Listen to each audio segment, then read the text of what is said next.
We're doing Brightline again. I'm in Las Vegas, and Robbinsdale Road is the road leading into where their staging area is. They've got it marked off, no trespassing now, so I can't go in.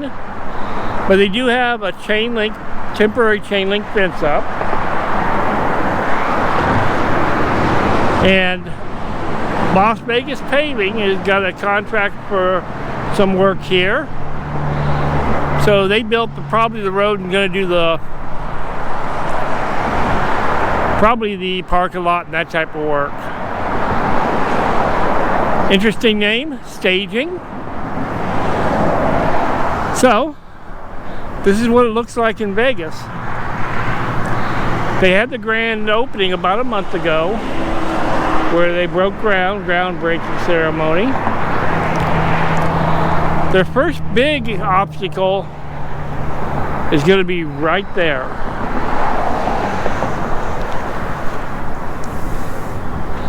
You got the freeway interchange, you got a hotel,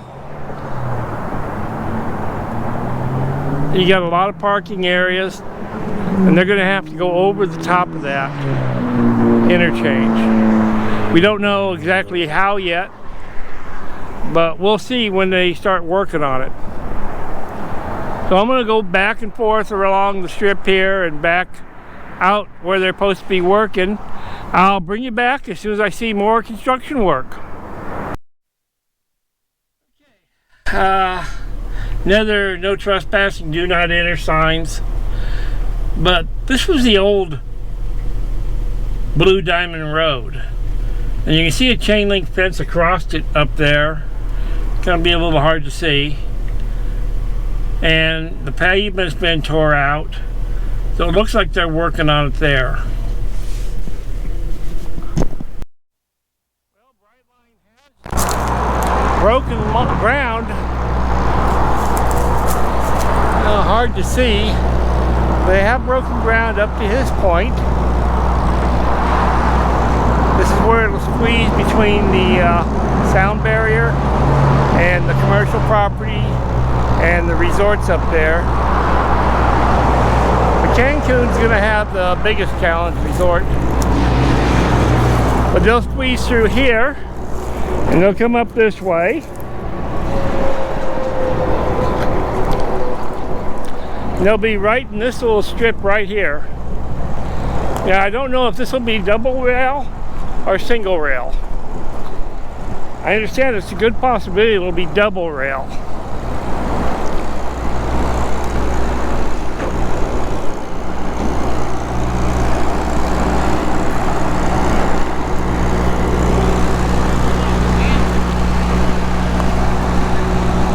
Don't see nothing going on right here, but I've got a piece of equipment a little further up by those power lines. I'm gonna head that way next. Yeah, Windy Bill here.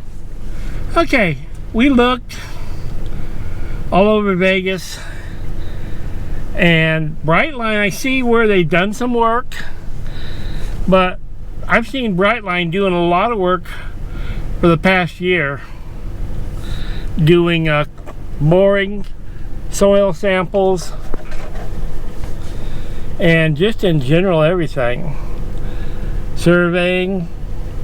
But the one thing I did notice, now back in I'm gonna say 1980, somewhere in that time frame, I can't remember when, I was employed by the county of San Bernardino back then, and I went down to look for some property information in the archives, and I ran across an old map. It was a state Caltrans map, State Highway Department map. Not sure if it was still Road Department back then or it was Caltrans, but it showed all the future freeways, all the future widening of freeways that they was going to work on, and also all the existing freeways. And it showed down Interstate 15 And this map started at Cajon Pass in Hesperia and went all the way to State Line. And if anybody ever wondered why there was such a large medium in the middle of the freeway, coming up out of Barstow and coming all the way from Cajon Pass all the way up to State Line, that was because back then that was designated a rail transit system right away. So that's the Brightline right away. Brightline's not new. They're new. This project is new, kind of, but they're not real new. Because in the 80s, they already had the easement set in place for a high-speed rail line to go between somewhere around Cajon Pass on up. So it went below, but it wasn't on my map. I don't know where it went from there. But it went all the way up to State Line, and it appeared that it extended beyond State Line. With saying of that, reading of that and remembering that, some funny things have been happening since all this talk of the Brightline trains. And it's been in the works for a while. We have just not been aware of everything going on. Okay, State of California decided they wanted to make a third lane on Interstate 15, and they started doing all the infrastructure work. They started grading it. They started putting drainage ditches in to widen the lane out, to put a third lane in the center divider. And then all of a sudden, we started hearing stuff about Brightline, and bingo, work came to a dead still. No work's being done at all. Everything that they had been doing, projects in the process of being built, everything has been just stopped. So that tells me that the state of California was encroaching on the right-of-way, and they got busted. Then probably about 20 years ago, somewhere around the top of Cajon Pass, I don't remember where it started, they decided to make that freeway larger and wider. So they put a traffic lane in the center divider and just put a concrete wall down the middle. And now when you drive down, so for the last, I haven't been doing it now for 6 months, but I was at a point where I had to go do business down in California every month. And I would go down there and I would spend some time down there exploring and filming and taking care of some business appointments I had. So I seen a lot of stuff going on. I seen all that widening going on. I seen all the freeways getting the construction work done to open up the center divider to get that right of way back. So I've been watching this take place for a while. And when they started the third lane, I told my friend that lived down there, I go, you know, they're making a mistake. That is a rapid transit railroad transit right away.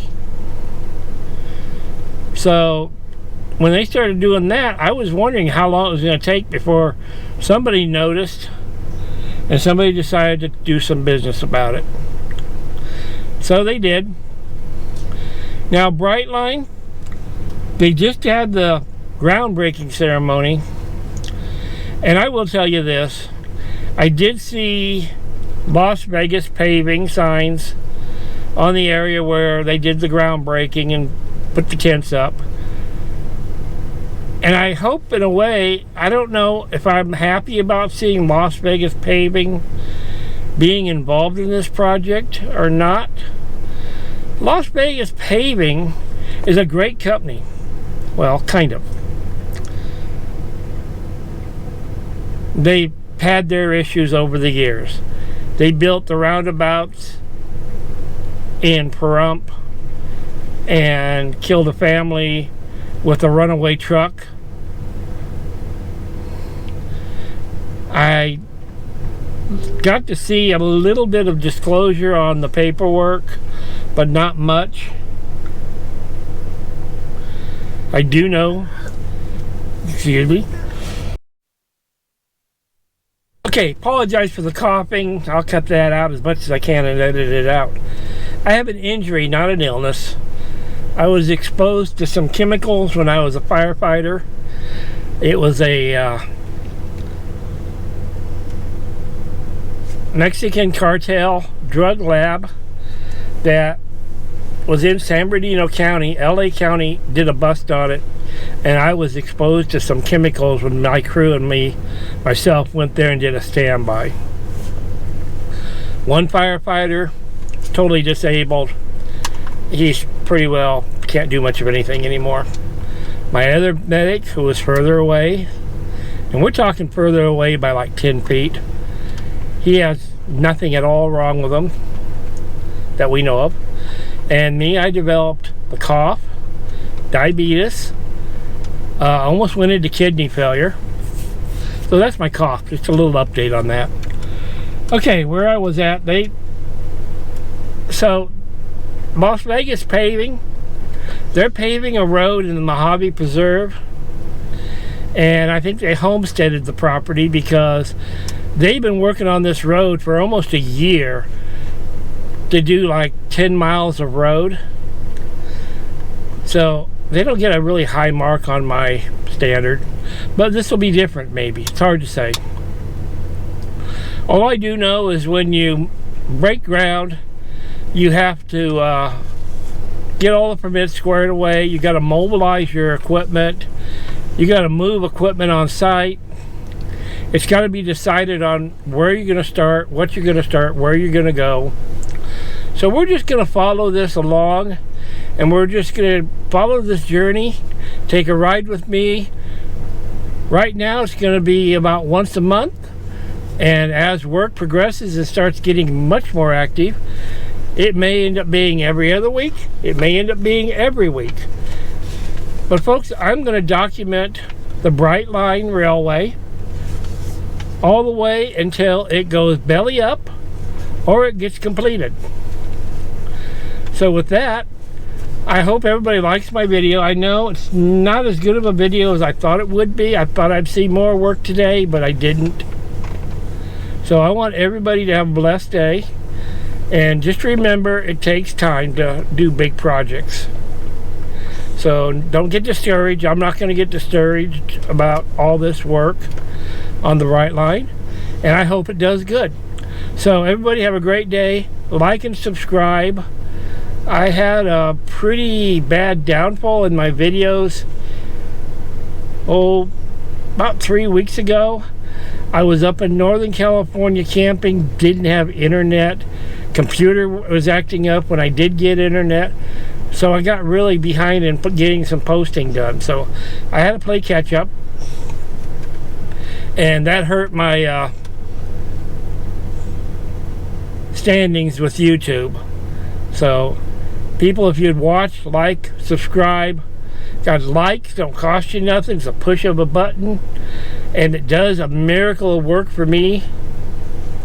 Subscribing to me, the sooner I get 1,000 people, I'm at 435, 445 right now. The sooner I get to 1,000 people, the sooner I can have an income coming in, because I've got people help me with some sponsorship of cash money and fuel to help me on this, friends of mine. So that's helped a little bit, but you know, a major trip costs a lot in gas. if I go up north and back and film up there for a week, we're talking somewhere in fuel about $300 to $400. Although I enjoy the heck out of it. I love it very much. Yeah. And so I'm just sitting here in Vegas. I got my little Explorer over there. And we're having a great time today. So like, subscribe. I know I wear that button out, but please help me. And we will have another video coming up on this the next time I see something. I may run out and not film anything if it doesn't look good, or if I see something, I'll film it and post it. So talk to you later. Have a great day.